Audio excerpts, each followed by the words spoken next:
I'm sure this isn't the first time that you've done a summit like this. Why do you think it's important to be part of a women's summit? I'm always honored, especially to be a part of something that's women-centric.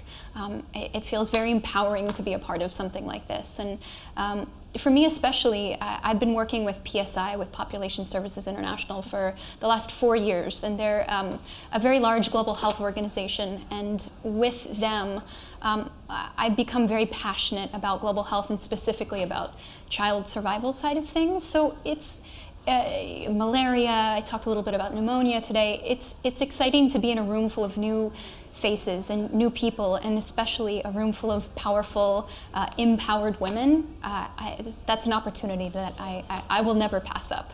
When you were upstairs, you had mentioned a life-changing moment in Sudan. Can you tell us about that day? Sure.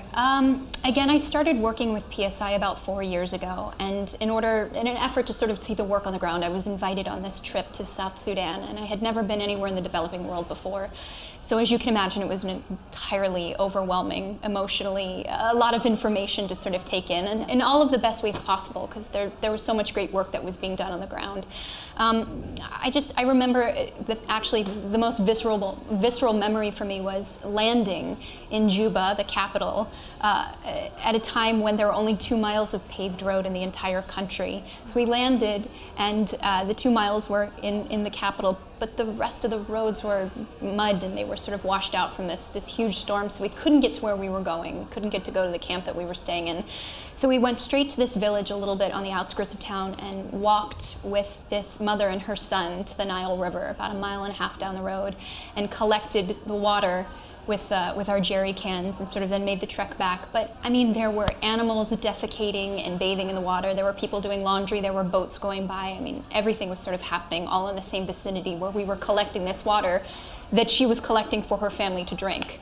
So we made the trek back to her village, and she used one of PSI's water purification packets, a product, and sort of the entire village came out and watched her do this demonstration and explain why, and educate people why it was important for them to clean their water and to have safe drinking water. And I was sold. We all sort of were passing around cups with the villagers and drinking out of the cups. And I mean, there are countless stories, but that was a really real moment for me when I realized there is great work being done, and there's more great work to do ahead of us. And I wanted to use whatever platform I had to amplify the voices and the stories and the people that I've been able to meet along the way, and to sort of use my voice and my platform to help get the word out and spread awareness. Speaking of your platform, you've had an amazing career. You're a household name. And there must be 100 charities and organizations asking you to lend your voice, be a part of their organization. How do you decide on PSI or the other organizations that you are a part of? I think the most important thing is to ask yourself what you're passionate about, and then what your strengths are. Like, how can I use my strengths to invest in something that's really going to make a difference? And taking this trip to South Sudan was all I needed to really seal the deal that I wanted to be a part of this global health movement, and I wanted to help in any way that I could, and especially helping children, the child survival side of things, helping children under 5, the most vulnerable of the population, was something that just really resonated with me. And it's something that continues to inspire me, and I'm inspired to continue to find new champions for the cause as well.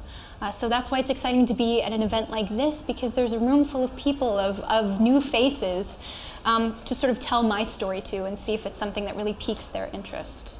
I noticed that your last blog entry on your website was in 2010. So I was wondering, what are the plans for the next few months? Are you going back to music? Are you doing more with PSI? I like to sort of, I don't update my blog regularly. I participate in social media. I'm on Twitter pretty regularly, so that's sort of where I guess I keep people more up to date. But I am doing music. I'm still doing some acting stuff, some voiceover stuff, but PSI is a big part of my life as well. So I sort of try and balance it, and it definitely gets its fair share in terms of my concentration and focus with my career.